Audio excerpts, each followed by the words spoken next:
Walking on the moon. Walking on the moon.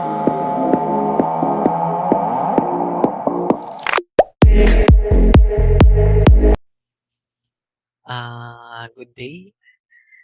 So, andito ako ngayon upang pag-usapan natin yung create law, corporate recovery, and tax incentives for enterprises na ipinasa nitong March, effective this April 2021.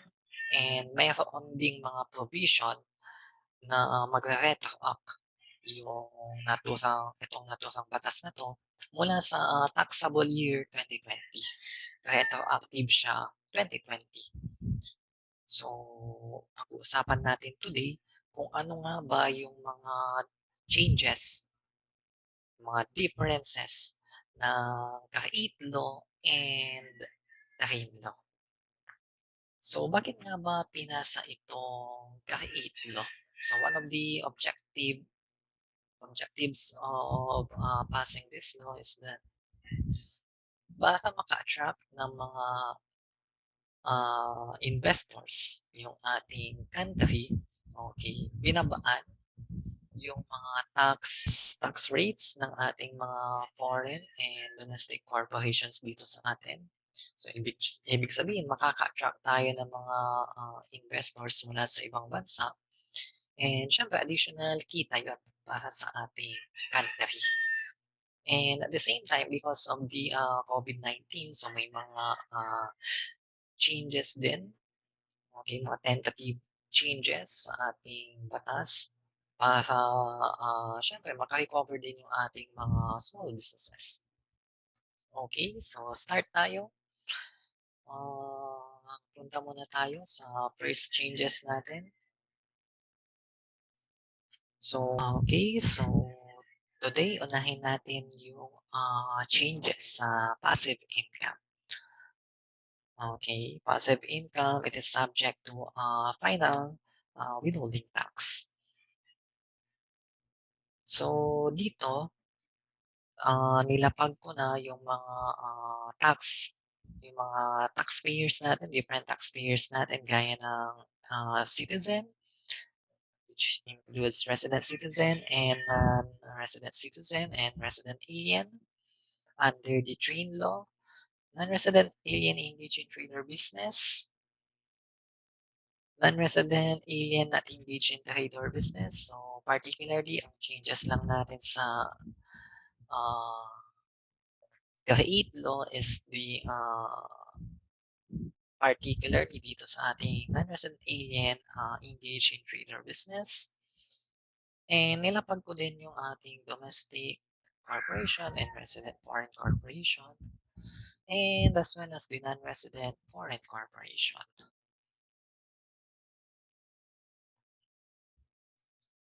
Okay, so start tayo dito sa interest from any currency.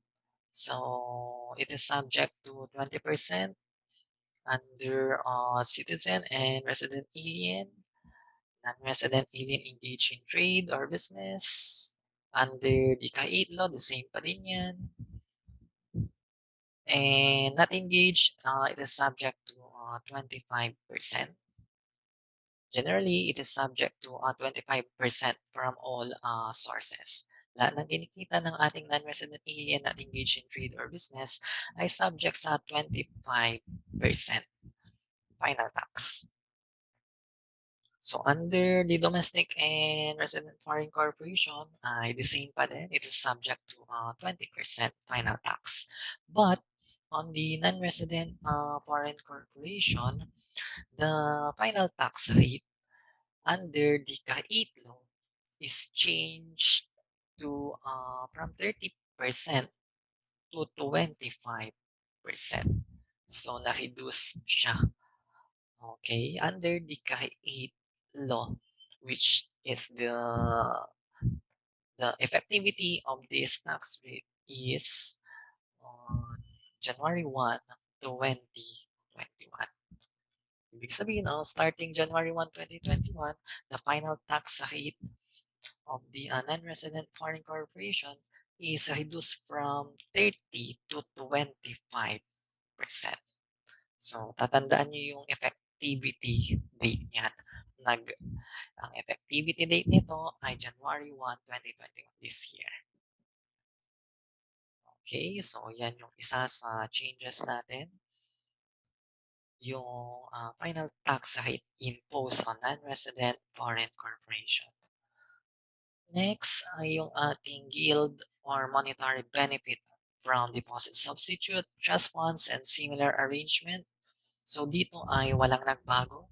So kung ano yung dating rule natin dito ay the same pa din.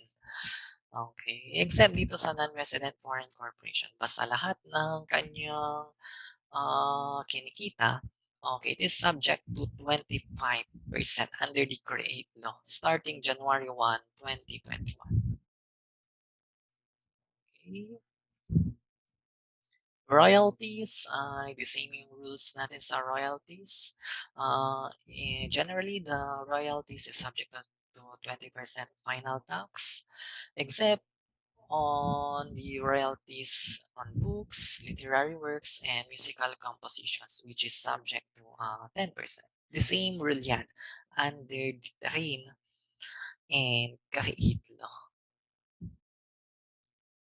At the same time, prices, the same din. Prices of more than 10,000 is subject to 20%. The non-resident alien not engaged in trade or business under the CAIT law, actually, uh, it is subject to 25%. Dati pa din. Exempt. Eto may bago. The winnings, the PCSO winnings. Okay. Under the train law, I like to remind you that the final tax rate for the non-resident alien not engaged in trade or business is 25% from all sources yon. But under the CAREIT law, mayroon ng isang exemption. Okay? If the non-resident alien not engaged in trade or business ay nanalo siya sa PCSO and Lotto winnings, price ay more than 10,000, it is subject to 20%. But if it is less than 10,000, it is exempt from tax. Okay, exempt na siya from tax. Okay? Next tayo. Punta pa din tayo dito sa PCSO and Lotto winnings. So, inuna ko yung non-resident not engaged in trade or business. Okay, yung pinaka summary nun. And dito tayo, PCSO winnings. So, other winnings, the same pa din. Hindi yan nagbago. Same rule pa din. PCSO winnings lang ang nagbago. Under the Terrain law, if the taxpayer is citizen and resident alien, if nanalo siya sa loto, it is exempt tax if the price is less than or equal to 10,000. But, noong ipinasa yung Terrain law, hindi yon nabago. So, ito pa din yung rule under Terrain law. It is exempt regardless of the amount. Ibig sabihin, if nanalo si non-resident alien engage in trade or business, it is exempt regardless of the amount. Okay, yun yung old rule. But under the CAREIT law, okay, basta non-resident alien,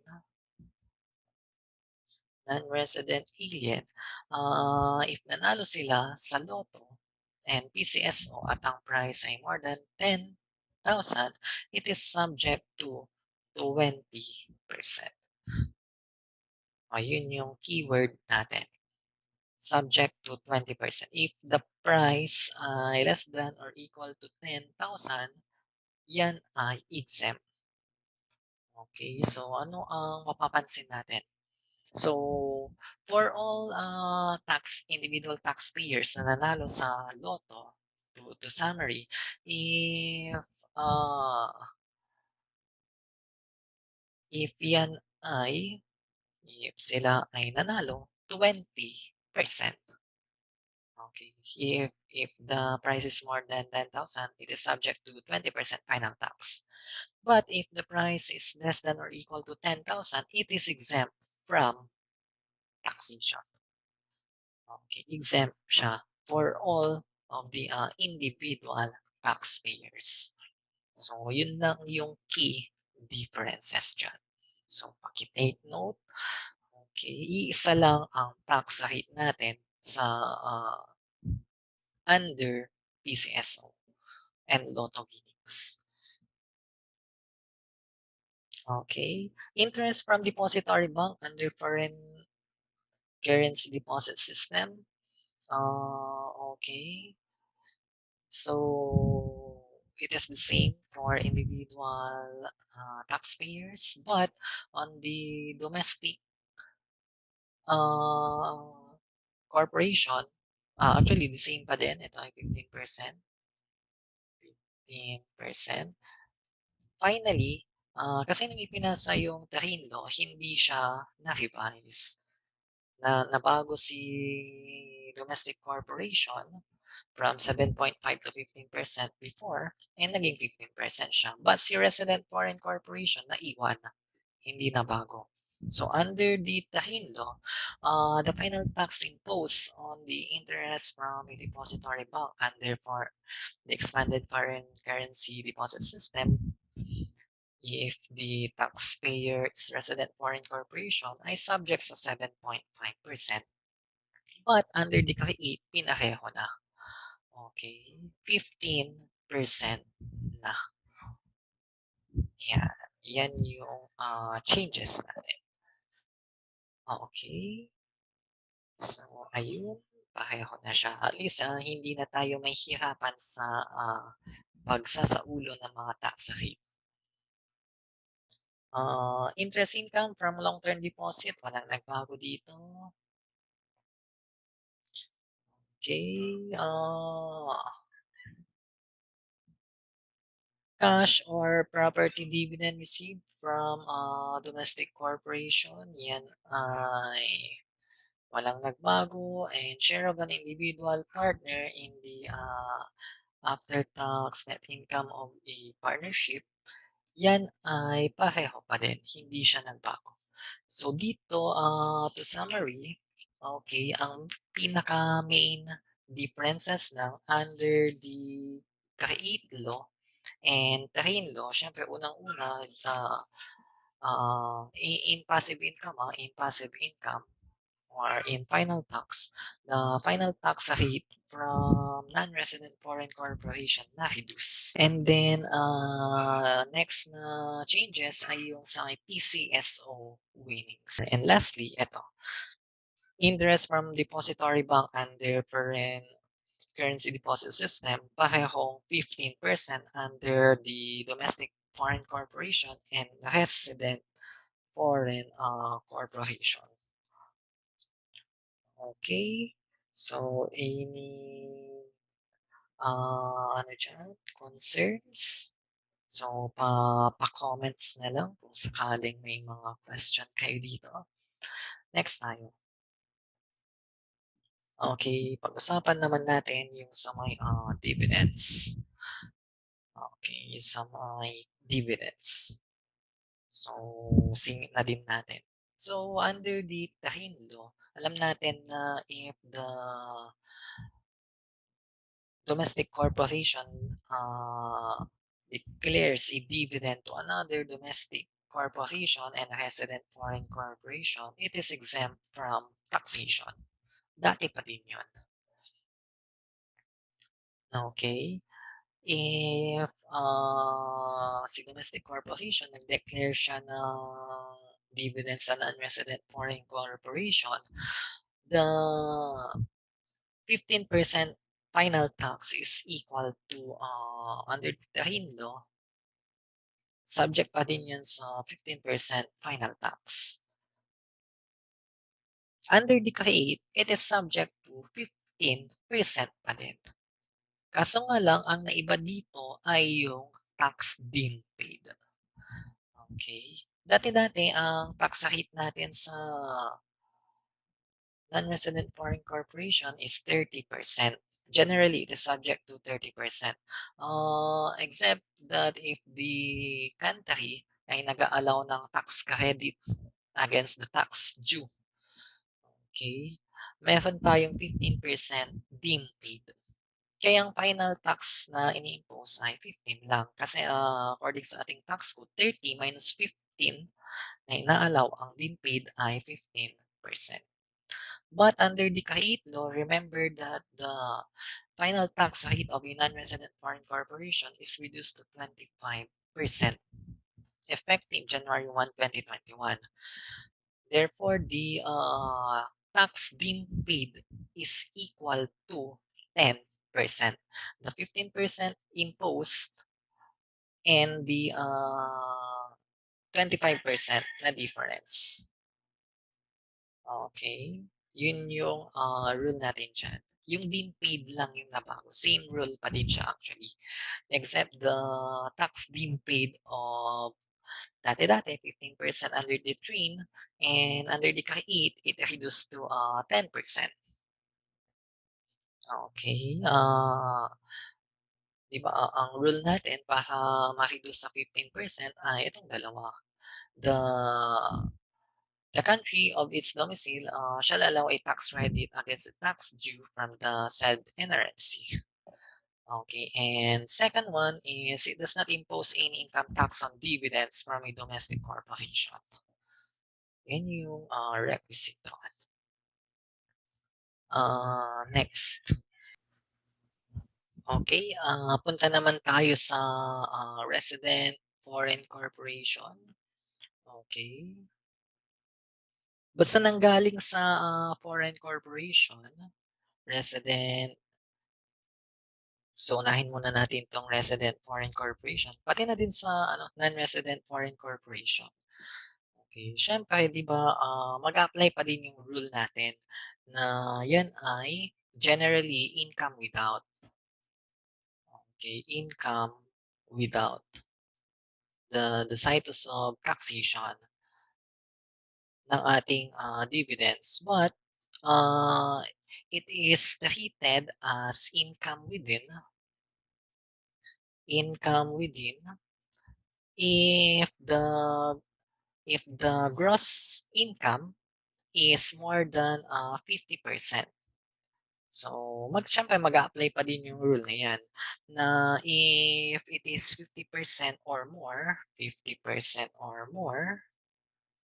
okay, ng Philippine gross income, Philippine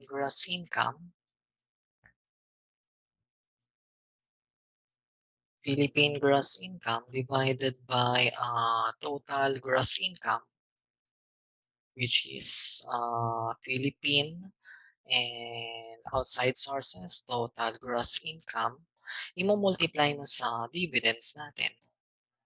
Okay? Yan yung mapupunta sa income within natin. Same rule pa din yun. Okay? Mag-a-apply pa din yun. So, bale pag-uusapan lang natin dito actually is the tax rate, the changes. Changes lang ang focus natin. Okay? But ni-remind ko lang na syempre mag-a-apply pa din itong usul natin. If it is less than 50%, it is income without. Syempre, the status of taxation of the foreign corporation ay subject lamang sa mga sources na within the Philippines. Okay? Madi-determine mo yung dividends na income within kapag ang Philippine gross income ay 50% or more. Okay? Ng ating total gross income. Okay? Under the Tahin law, it is subject to 30% regular tax. So, mapupunta yan sa regular tax natin. But under the Kahit, okay, under the Kahit, it is subject to the domestic corporation is subject to either 25% or 20%. Okay, it is subject to 25% or 20%. Siyempre, of course, it is subject to regular taxes starting from July 1, 2020. Okay, so dito, may mga conditions tayo kung kailan nagiging 20% yung income tax ng ating domestic corporation. Magiging 20% yan kapag unang-una ang kanyang total assets. Number one, total assets excluding the land where the business is located is equal to 100 million or less. Okay, hindi siya nag-exceed ng 1 million. And the taxable income ay less than or equal to 5 million. Kapag na-meet mo yung both criteria na yan, the domestic corporation is subject to 20%. Otherwise, it is not 20%, 25% siya. Okay, magbibigay tayo ng examples dito later on. Okay, but ang focus mo muna ngayon ay the domestic corporations regular income tax rate under the KAIT law is subject to 25% or 20%. Ang condition para maging 20%, yan ay dapat ang total assets excluding the value of the land is uh, it's not does not exceed 100 million as well as its taxable income ay hindi mag-exceed ng 5 million. Okay? But if the resident foreign corporation naman, under the KAIT law, or train law rather, 30%. But under the KAIT law, 25%. Walang choice dito. 25% yan. Ang may choice lang ay yung domestic corporation. Okay? Domestic corporation lang ang either subject sa 25% or 20%. But on the resident foreign corporation, 25%. Hindi mo tinitingnan yung total assets excluding the land where the business is located and the 5 million taxable income. So effectivity nun, July 1, 2020. Bibigay tayo ng examples later on sa corporations. But panag-uusapan natin muna ngayon ay yung rules sa dividends. Ngayon, at least nabanggit natin. Next, okay, so ito yung bago din. Bago. Non-resident corporation. Okay. Kanina, resident foreign corporation. Ngayon, non-resident corporation, nagbigay siya ng dividends sa domestic corporation. Under the Tahin law, it is subject to 30%. But under the Create law, okay, generally 25% or 20%. But this is exemption. Remember that all of the requirements dapat ma-complied. Okay, so isa-summary ko na lang kasi mahaba siya.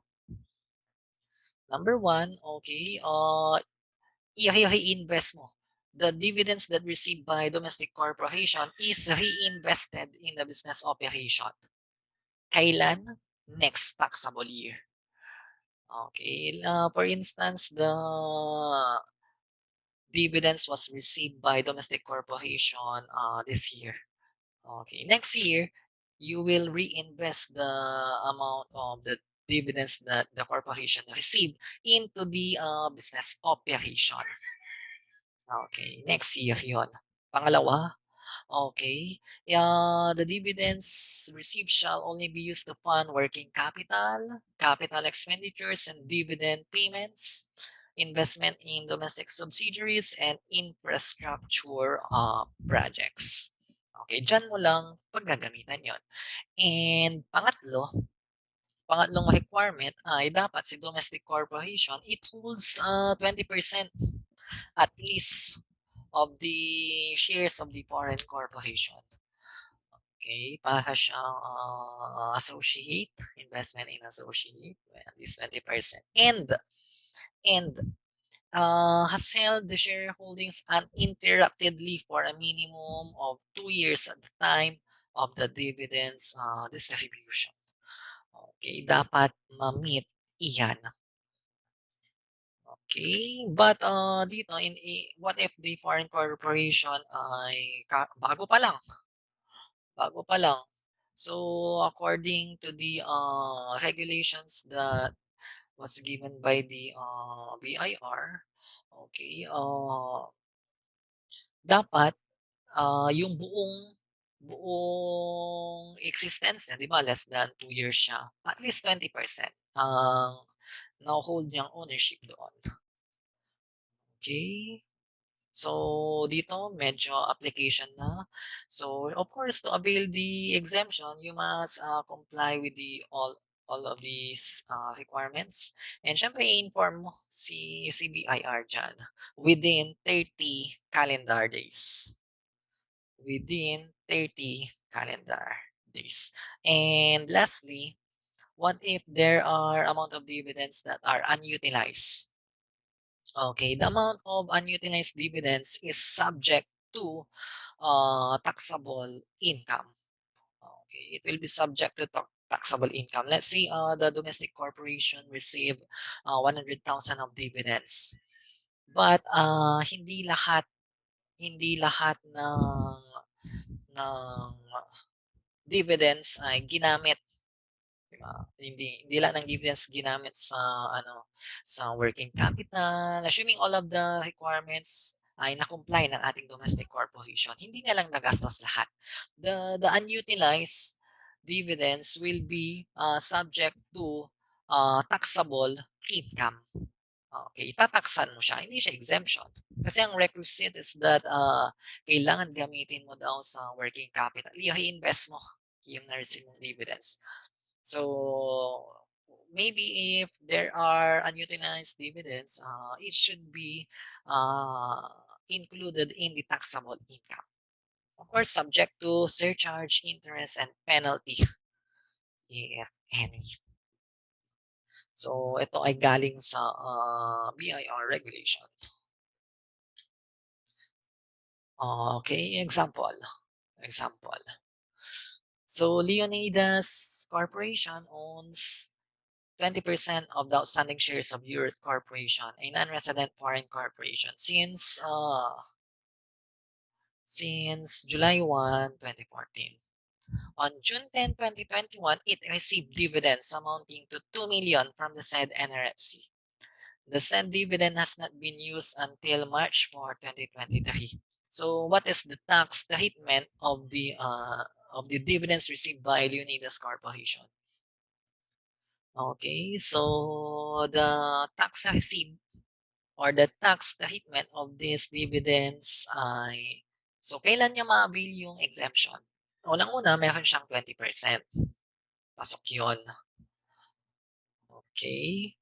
And assuming dapat yung dividends na ma-receive niya, i-reinvest niya sa business operation to fund the working capital requirements, the capital expenditures, dividend payments. Okay. And syempre, pangatlong requirement ay dapat it holds at least 20% of the outstanding shares. Ngayon, dito ay hindi daw ginamit yung dividends until March 4, 2023.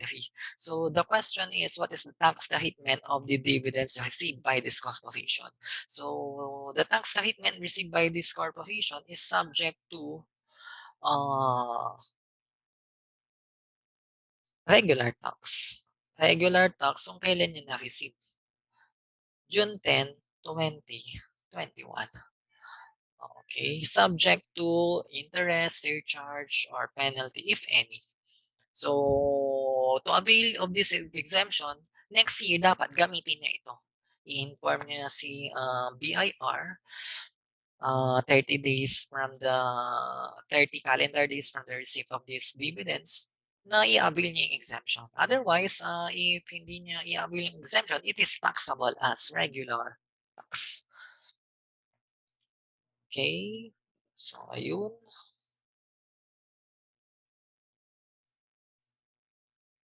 Okay, next. Another example on that dividends. Mash Corporation, a domestic corporation, owns 20% of the outstanding shares of South Korea Corporation, a NRFC since September 25, 2014. On May 31, it received dividends amounting to 2 million. Okay, assuming it complied all of the requirements. Okay, and informed the respective officers in the BIR. On November 4, 2022, Mash Corporation utilized the 1/4 for its dividend payments. Okay. 2 million and 1/4 lang yung na-utilize niya. On January 3, 2023, it utilized the remaining 600,000 for its capital requirements. What is the tax treatment of the dividends natin? So dito, pasok, 20%. Okay, gagamitin mo sa business operation. So, hindi na nakwento dito, but for the purposes of this example, assuming that this Ash Corporation wants to avail of the exemption that has received from South Korea Corporation, okay, kailan niya pwedeng i-utilize ulit yung dividends? According to regulation, pwede i-utilize na yun next taxable year. So if Mash Corporation received it on May 31, 2021, the dividends should be utilized on taxable year 2022. Next taxable year ng ating corporation. Okay, next taxable year ng ating corporation. So, hindi siya actually kahit na 1 year.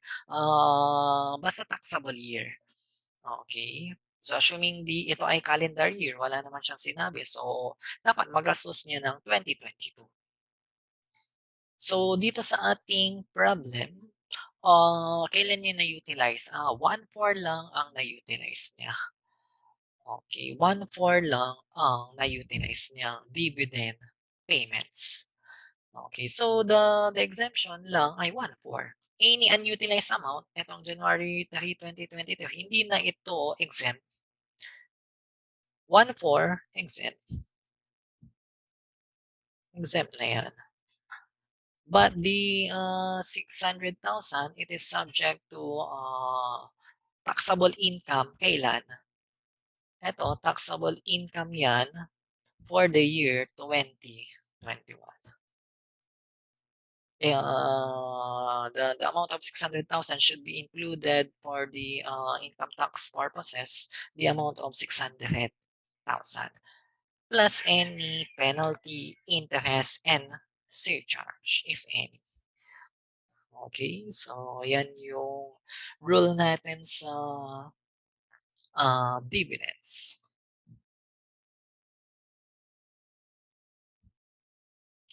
Next.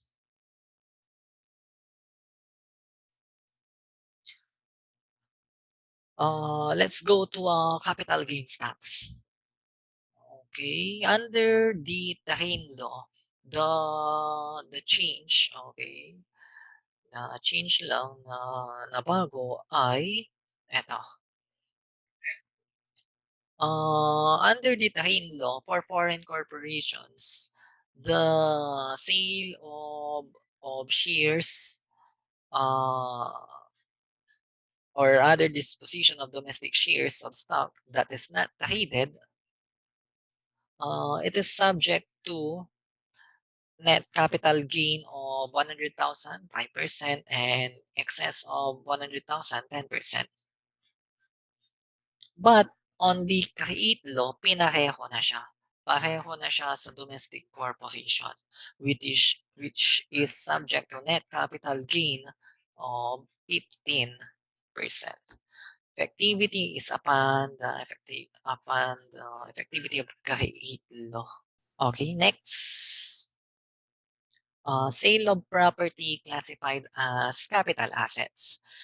So dito, for domestic corporation, it is subject to 6%. Same lang yan under the create law. But if the seller is resident foreign corporation, so according to the Bahrain law, it is subject to regular tax. It is subject to 30%. But under the Kahit, no, remember that the tax rate of the resident foreign corporation is reduced to 25% starting July 1, 2020. If the seller is non-resident foreign corporation, it is subject to final tax under the Tahin law of 30%. But under the Kahit law, starting January 1, 2021, it is reduced to 25%. So, ito yung mga rules natin sa final tax, dividends, and capital gains tax under the CREATE law.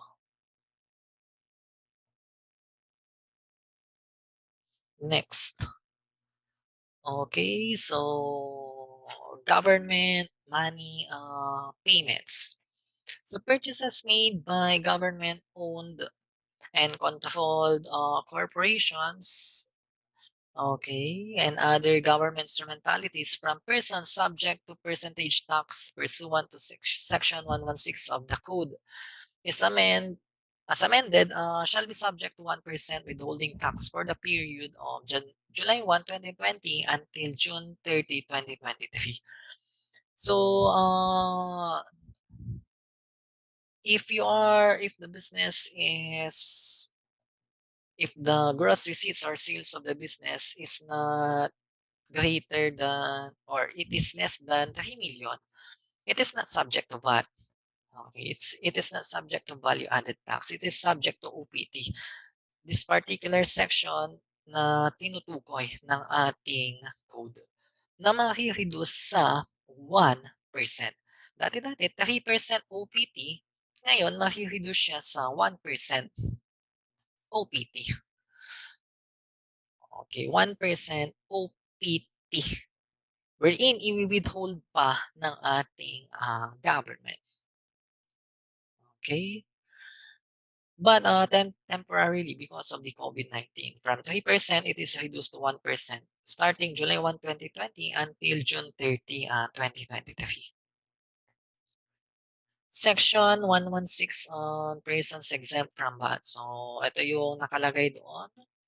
Section 116. Any person sales or receipts exempt under Section 109 and who is not VAT registered shall pay 3% of his quarterly sales or receipts natin sa ating ayun yung sinabi ko kanina. Okay, provided the following shall be exempt from the payment of 3%. If cooperative and self-employed individual that avail 8% tax on gross sales and other non-operating income. Provided further that effective July 1, 2020 until June 30, 2023, the tax rate shall be 1%. So, ni-reconcile ko lang siya actually. Okay, example. Quarterly data for Lancelot Corporation.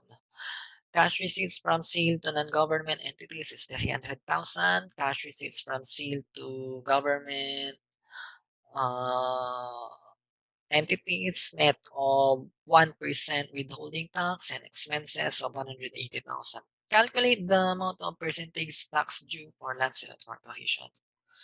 Okay, remember that the OPT rate is reduced to 3% to 1% starting from July 1, 2020 to July or June 30, 2023.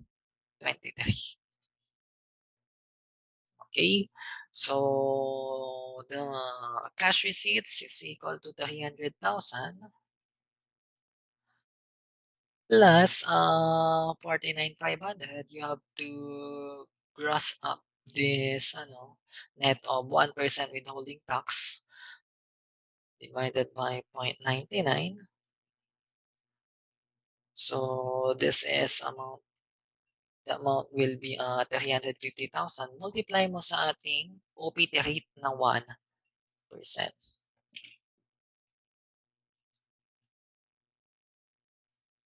So 35.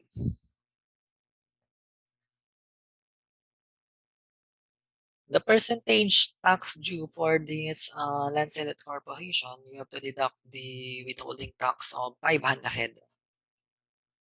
Okay, the withholding tax of 500. So dito di ba for 50,000? 50,000 yan.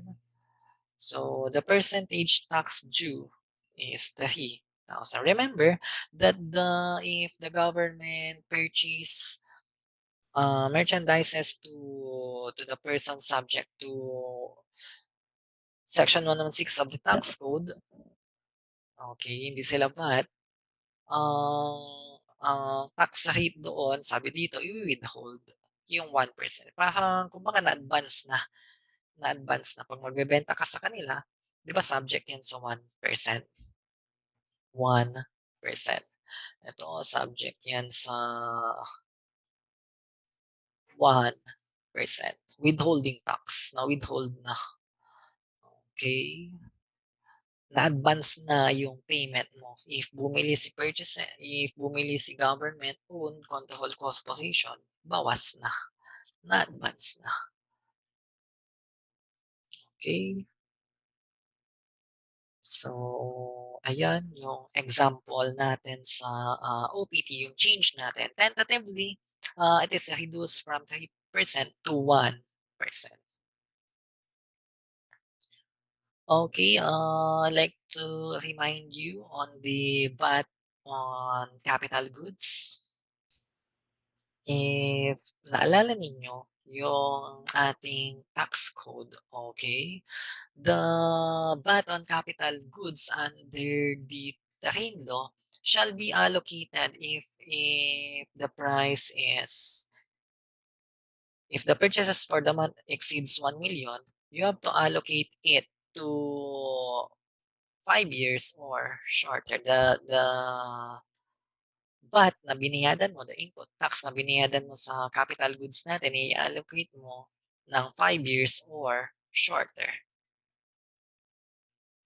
Whichever is shorter. If it is less than or equal to 1 million, i-claim mo lahat yung input tax. Claimed all the input tax.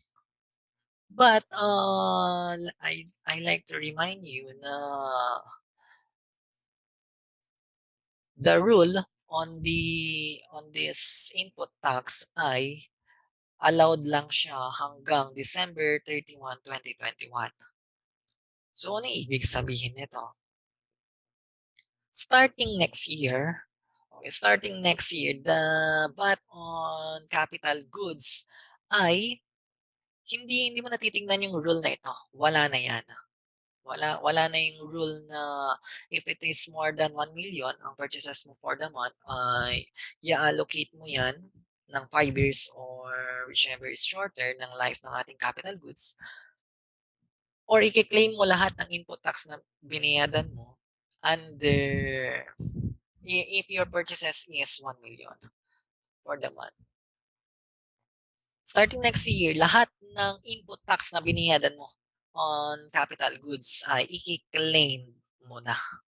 I-claim mo na. Yun lang yung sinasabi ng ating section 100. Okay? Ayun lang.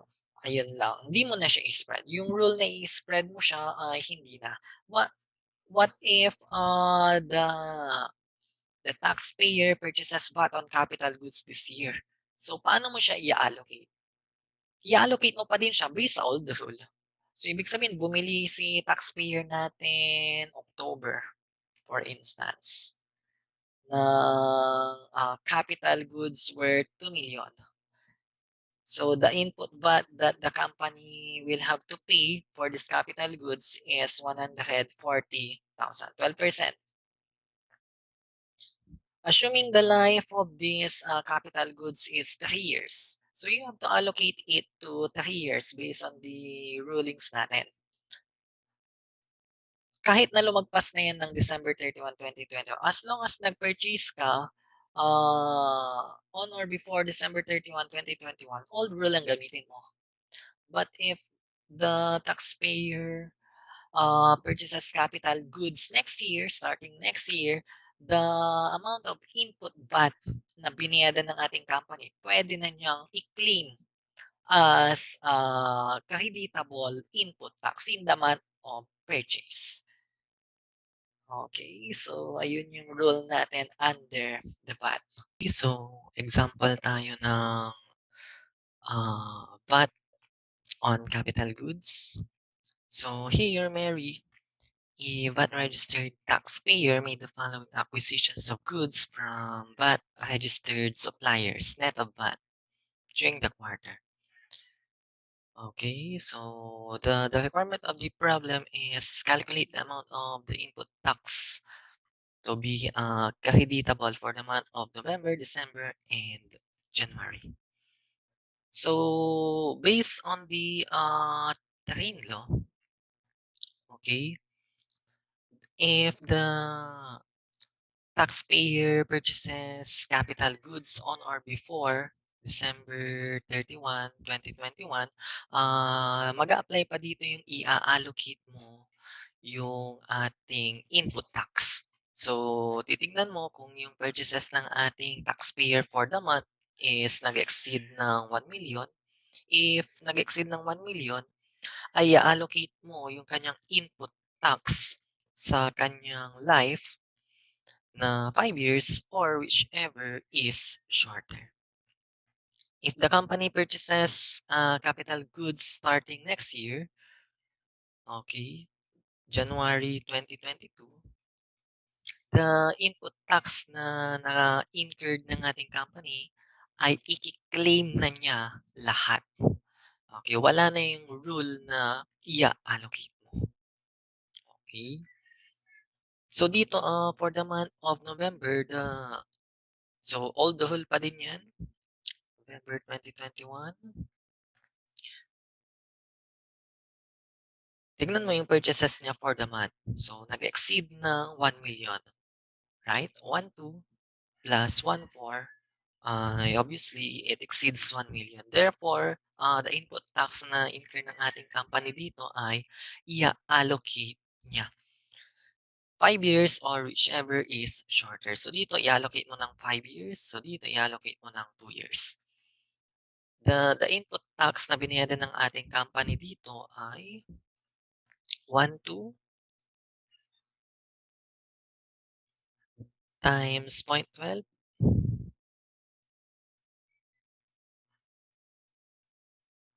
divided by 5 years divided by 12 para makuha natin yung per month. 1,2 times 0.12 divide 5 divide 12, it is 2,4. 400,000 times 0.12 divided by 2 years, whichever is shorter ng life, divided by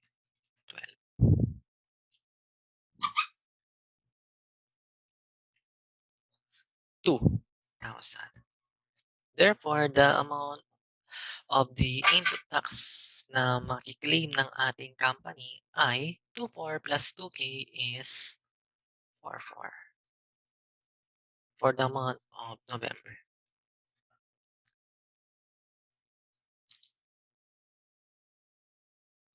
Next December, nag-exceed ba ng 1 million ang purchases niya for the month? Yes. If it doesn't exist, i-claim mo lahat. Okay, old rule pa din tayo. But in this case, the purchases of the company for the month on the capital goods ay nag-exceed ng 1 million. So 600 plus 800 is 1,400. So dito, the rule is you have to allocate the input tax na na-incur ng ating company. 600,000 times 0.12 divided by 5. 5 years yan, whichever is shorter. Divided by 12.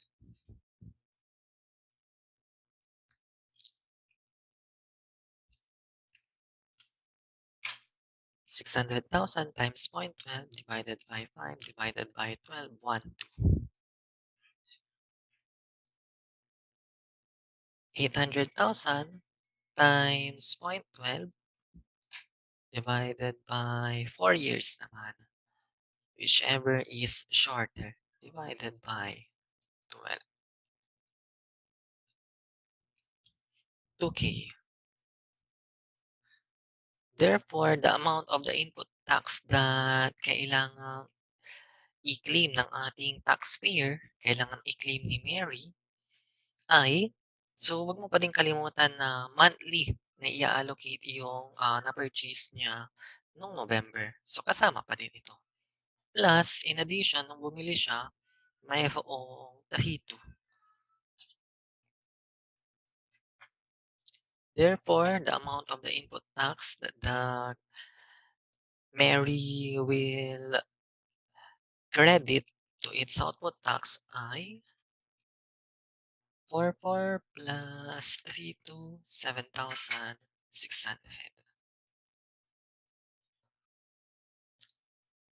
Next year, starting January 2022, the rule on allocation ay disregard na. Therefore, any input tax incurred ng ating company ay i-claim na niya lahat yon as input tax. 500 times 0.12, 60. Okay. 600 times 0.12, 72,000.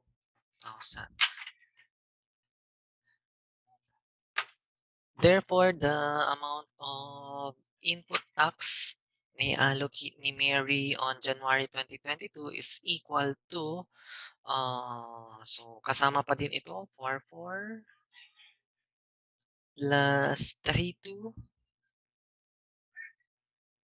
plus 132,000.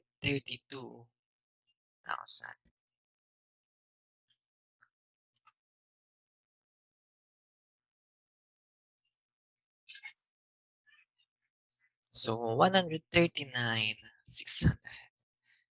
So, ayun yung rule sa VAT on capital goods. Doon nabanggit na yan sa ating Tahin Law. So, syempre, so under the Create Law, susundin pa din natin ito.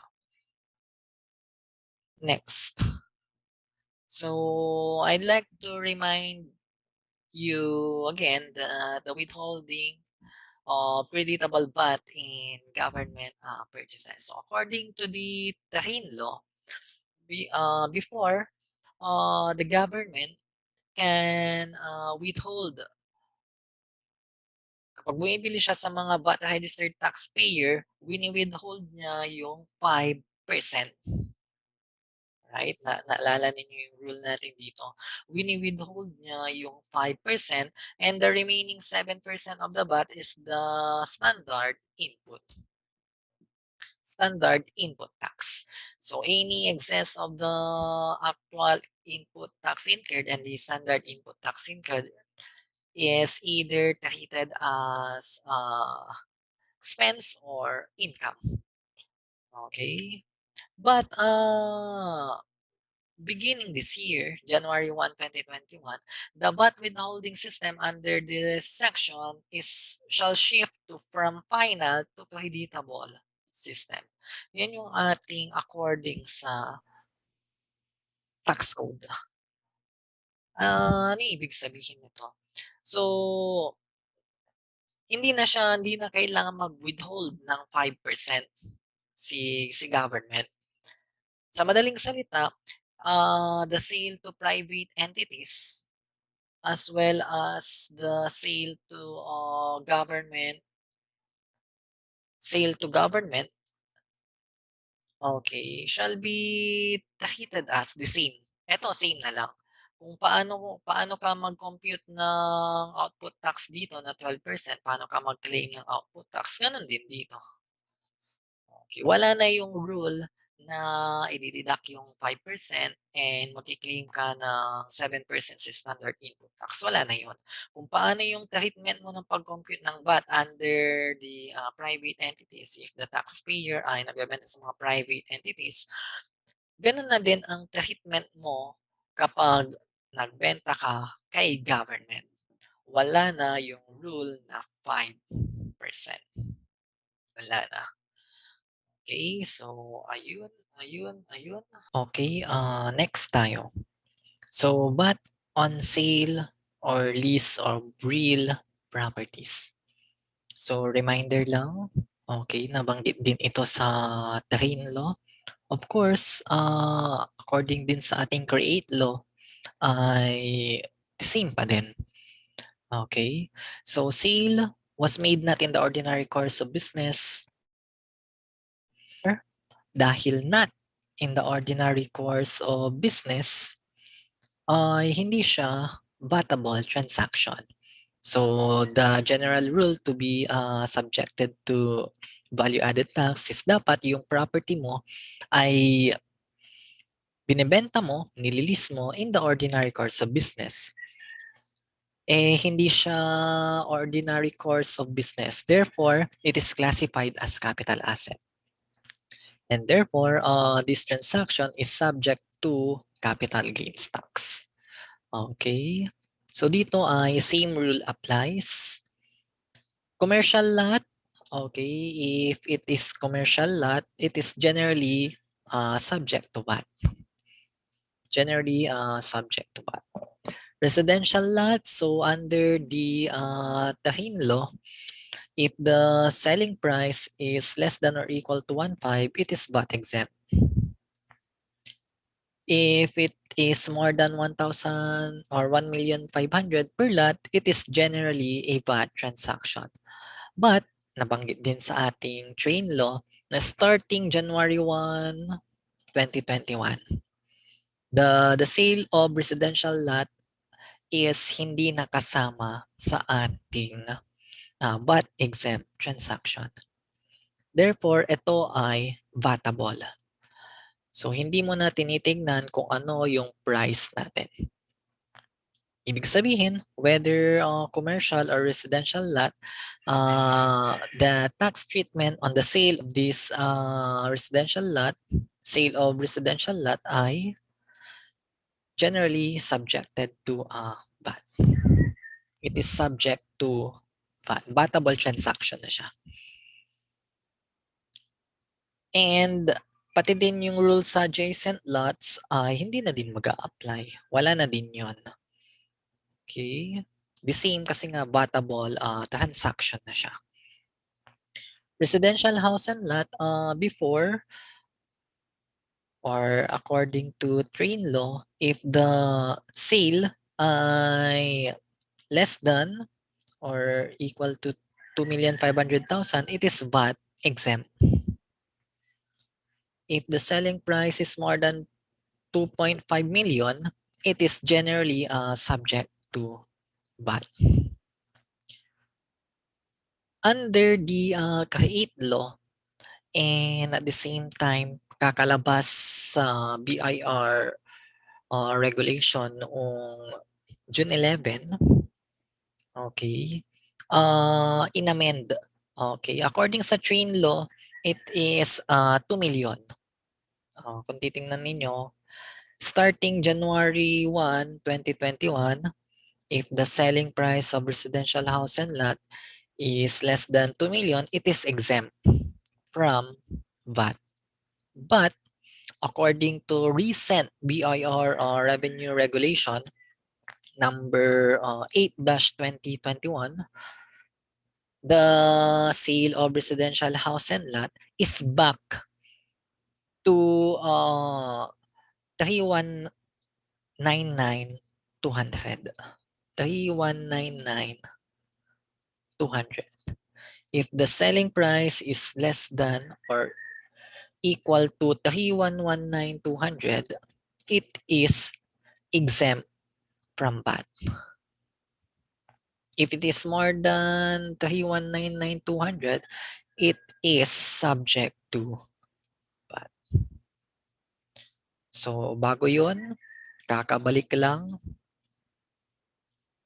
According yun sa ating BIR regulation. So, take note bago yun. Kakalabas lang yun noong June 11.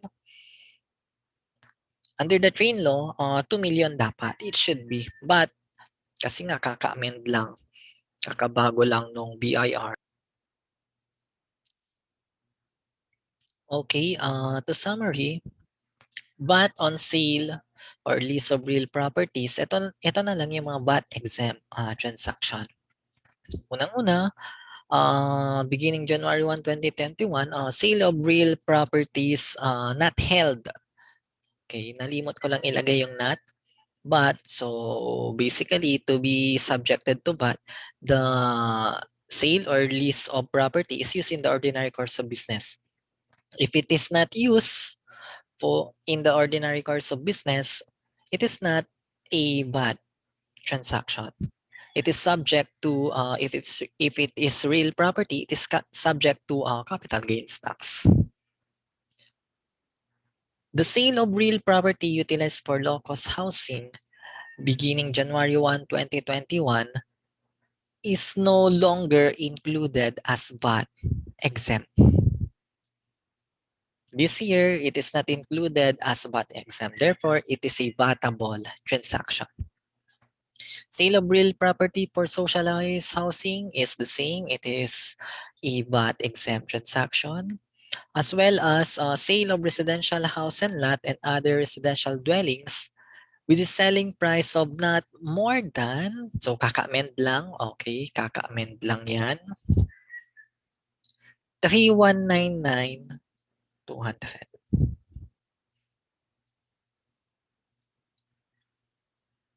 So if you want to check niyo yung BIR regulation natin, number 8, 2021. Kakabalik lang. Under the Section 109 of the NIRC as amended, letter R, under RIN law, the sale, okay, sale, importation, printing, or publication of any books and any newspaper, magazine, review, or bulletin which appears at regular intervals, okay, and the subscription is not devoted principally to the publication of paid advertisement is exempt. Is a VAT exempt transaction. Under the kahit no, nadagdagan siya. Okay. Ito. Or any, ito, naka-italicize yung mga bago. Or any such educational reading material covered by the UNESCO agreement on the importation of educational, scientific, and cultural materials, including digital or electronic format thereof. Under the TAHIN law, hindi nakasama yung ating digital or electronic format on the exemption. But under the KAIT, sinama na siya. Okay, so I believe yun lang yung nagbago dito. And letter AA, sale or importation of prescription drugs and medicines for, of course, kapag nag-i-import yung ating manufacturers, distributors, wholesalers, okay, na mga gamot laban sa diabetes, cholesterol, beginning January 1, 2020, and cancer, mental illness, TB, and tuberculosis and kidney diseases beginning January 1, 2023. Under the KAIT law, okay, under the KAIT law, ang nagbago dyan, in-adjust nila. Hindi siya January 1, 2023. Starting this year na. Okay, starting this year, the sale or importation of these drugs are approved by DOH laban sa cancer, mental illness, and kidney diseases exempt na starting January 1, 2021. Okay, letter B. So, sale or importation beginning January 1, 2020 up to December 31, 2020. 2023. Okay, because of the COVID-19, okay, ginawang VAT exempt. Okay, ginawang VAT exempt yung mga sale or importation ng mga ito. Capital equipment, okay, mahaba yung nandito sa slide but ano lang diyan, mga ginagamit mo, mga material, yung mga globe, mask, goggles, suits, face shield, okay, surgical gloves, basta panlaban sa COVID-19 prevention ng ating mga frontliners. Okay, as well as the drugs and the vaccines, okay, na ginagamit for COVID-19 and the hugs din clinical trials including raw mats directly necessary for the production of the treatment of the COVID-19. Lahat ng mga gamot, ng mga equipment, okay, ay VAT exempt provided that that importation are not locally available. Yun yung isang requisite. It is exempt from VAT if the capital equipment or in-import ng ating mga ganitong entity, okay, ay hindi siya locally available. Therefore, if the vaccine, the capital equipment, for instance, the mask, okay, the goggles, the shoe covers necessary for the COVID-19 prevention, ay available naman dito sa ating bansa, hindi siya exempt. The requirement is it is not locally available. This exemption, of course, is subject to audit by BIR. Okay, and CC ay actually under the Tahin Law, yan yung nasa subsection BB. Example, Del's Gain Corporation is a VAT-registered entity and a holder of license to operate issued by FDA to manufacture medical grade PPE. Okay, during the calendar year 2021, it incurred the following. Importation, okay, determine the tax treatment incurred by Del's Gain Corporation. Importation, titingnan mo, okay, ito ay not locally available, therefore it is VAT exempt. Locally available, ito ay VAT, not a VAT exempt. Not VAT exempt. Importation of capital equipment according to uh, VAT exempt transaction as amended, it is exempt from VAT. Sale or transfer of raw materials to an affiliated company which is a holder of license to operations issued by FDA, it is also a VAT exempt. Sale or importation na ginagamit natin sa ating COVID-19 is generally VAT exempt unless it is locally available. And if it is locally available, it is not a VAT exempt transaction. Ibig sabihin, VATable. VATable siya. Okay?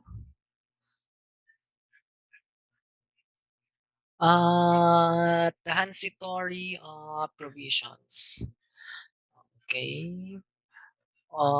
Under, so this, alam natin na this kahit law na ipasa siya this year, 2021, March.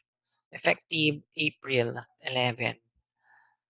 Okay, effectivity ng ating kahidlo ay April 11, 2021. But it has a retroactive effect like this. Because under this rule, oh, lalong-lalo na yung ating importation for COVID-19, yung mga gamit sa COVID-19, it is not subject to VAT. Okay, beginning January 1, 2020. Okay. As a result of additional VAT exemption, there are taxpayers who are VAT registered who opted to register as non-VAT as a result of additional VAT exempt provision. So, if that happened, dati-dati kang VAT, and nag-opt ka na VAT exempt na lang because maybe the majority of your transaction is for fighting to COVID-19, materials to COVID-19.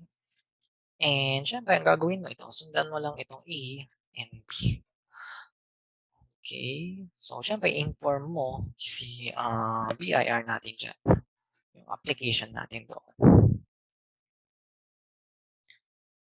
Okay, the taxpayer shall hit the resulting excess taxes to the inclusion in the items exempt from VAT or adjustment in percentage tax rate as the case may be in the following manner. So as a result of excess VAT, uh, okay, the general rule on claiming the VAT, the input VAT, okay, the general rule in claiming the input VAT is syempre dapat binayadan mo. Okay, dapat vatable ang transaction natin. Lahat ng vatable transaction and then nagbayad ka ng input VAT, syempre i-claim mo yan as a creditable input VAT. Ibig sabihin, ibabawas mo siya sa iyong VAT liability. But because of the create law, there are transactions na naging VAT, na VAT siya, vatable transaction, naging exempt. Therefore, the VAT na binayadan mo dito, you cannot claim it as an input tax. The input tax paid na binayadan mo from these materials, hindi mo siya makiklaim as creditable input VAT because it is exempt. Exempt na siya. Okay? Maliwanag ba yun? Yung input VAT, general rules sa input VAT natin ay i-claim mo siya pag binayadan mo. Okay? Siyempre, magbabayad ka lang ng input VAT kapag yung transaction ay vatable transaction. Because of the retroactive provision of the CAREIT law, there are transactions that previously it is subject to VAT and then eventually naging VAT exempt. Therefore, any input tax paid that the company or taxpayer na binayadan niya or na-incur niya na input VAT, hindi niya pwedeng i-claim as creditable input VAT kasi nga naging exempt na. So, paano ang treatment noon? Okay, pag-usapan lang natin yung retroactive provision. Ito ang nagpapahirap sa ah, sa bagong update ng ating law. Mayroong mga retroactive provision. Okay, ano gagawin mo? So, dito sinulat ko lang yung mga transactions na naging exempt, right? Sinulat ko lang yung mga transactions na naging exempt. Yan din yung nasa previous slide natin.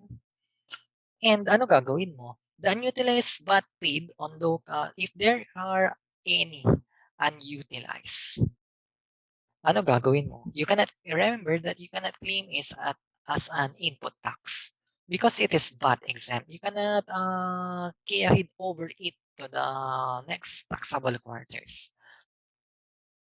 So, ano gagawin mo? Ang gawin mo ay i-charge mo yan as part ng iyong cost. I-charge mo yan as part ng cost. What if the input tax is not attributable? Okay, you cannot attribute it. Ano gagawin mo? Per rate. If you cannot identify, for instance, there are transactions that you cannot identify the amount of input VAT. Di mo ma-determine saan pa siya. So, paano mo idadagdag yon sa part ng iyong cost mo? So, according sa BIR rulings, BIR regulations, okay, i-prorate mo yan. So, halimbawa, ito.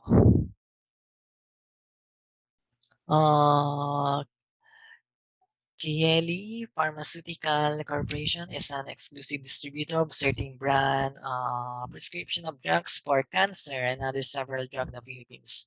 For the period January to March 2021. Okay, the company incurred the following. Inventory of cancer drugs as of December 12, 2020. Sale of cancer uh, amounting to 400 million. Total sales for the period is 1 million. All input taxes from existing inventory cancer drugs have been utilized. So wala na tayong problem dito. Okay, wala tayong problem dito kasi nga concern lang natin kapag may unutilized, doon yung may magkakaroon ng medyo mahirap na pag-determine ng ating liability. Ngayon wala muna. Simplehan muna natin. So assuming that Kieli Pharmaceutical Corporation incurred 40 million of input tax for the period from purchases of medicines other than those prescribed for cancer and no additional purchases of prescription drugs for cancer purchased during the period. What is the VAT liability? Okay, so we know that based on the Kahit law, this transaction is exempt from VAT. Therefore, the VATable transactions here is the difference of total sales na 1 billion and the VAT exempt. Okay, hindi na nabanggit eh. Therefore, 600 million ang ating VATable transaction. Tama? Times 12% to get the amount of output tax. Okay, 600 times 0.12, 72 million. The output tax is 72 million. The input tax is, according to our problem, it incurred a 40 million of input tax.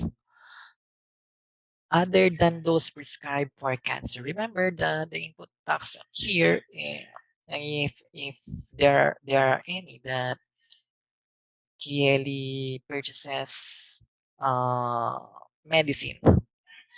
Okay, so dito at naka-other than naman. So yung 40 million na binayad niya from potable transactions, syempre bawas mo. To get the bad liability, it is equal to 40 or 32 million. Ito ang ating sagot. Okay, so simple lang. Ayun. Ayun. Ang mahirap lang kapag may transition. Okay, for instance, itong example number 2. Okay, next tayo. Example number 2. What if there is an unutilized input tax of 20 million coming from inventory of cancer drugs from the previous period that was carried over to the succeeding quarter? And 40% of inventory of cancer drugs was sold during the period. So what is the VAT liability? So dito meron na tayong unutilized input tax. Okay, ang tanong, lahat ba ng unutilized input tax i-credit natin sa output tax to determine the VAT liability? So ang sagot ay hindi. Okay, so output tax for this problem is equal to the same pa din, 72 million. But ilan ang ating input tax? Ang input tax natin ay 40 million plus 20 million. Tapos, ibabawas mo dito yung ilan ba yung naibenta natin during the period. 40% of the inventory of cancer drugs was sold during the period. So, ibig sabihin ito, 20 times 0.4. Okay, kasi nga hindi na natin puwedeng i-claim 'yan as input tax. Itong 20 times 0.4, ito ay magiging part ng cost or expense ng ating, company. Okay, part 'yan ng ating cost or expense. Okay. Therefore, the amount of input tax is 40 plus 20 less 20 times 0.4, 52. The VAT liability is 72 minus 52 is equal to 20 million.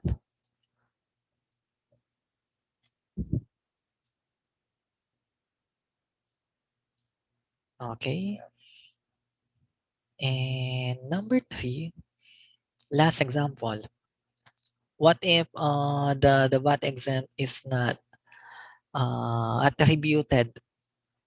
The input tax is not directly attributed. Sabi ng ating regulation, i-prorate natin. Therefore, sabi dito, Lena Pharmaceutical Corporation sold drugs for cancer. Okay, and total sales for the period amounted to 750. If the VAT exempt is 30%, we know that the VATable transaction is 70% times 0.12. The output tax of Lena Pharmaceutical is 63 million. There is an input tax of 30 million plus 15 million. Okay, including those prescribed for cancer and another input tax of 15 million coming from the previous period but cannot be attributed to the inventory of drugs for cancer. So, lahat ba ng input tax natin ay i-deduct natin? Ang sagot, hindi. Kasi hindi mo ma-determine kung saan dyan yung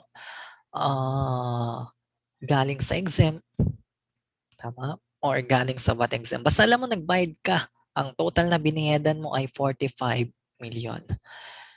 Lahat ba ng 45 million ibabawas mo, i-claim mo as input tax? No. There are exempt, VAT exempt transactions dito. Kaya dapat ang ibabawas mo lang yung mga hindi VAT exempt. Okay. So dito, ang ibabawas mo ay 45 yung input tax, bawasan mo ng VAT exempt na prorate siya, i-prorate mo. Actually, dito ay 30% na. 30%. Etong 30% ay hindi mo pwedeng i-claim yan as input tax, pero i-claim mo yan as cost or expense for the company. Therefore, the VAT liability ay, compute muna natin yung input tax na i-credit. Creditable input tax in this example is 45 times 0.3, 45 minus answer, 31.5 million. Therefore, the VAT liability is 31,500.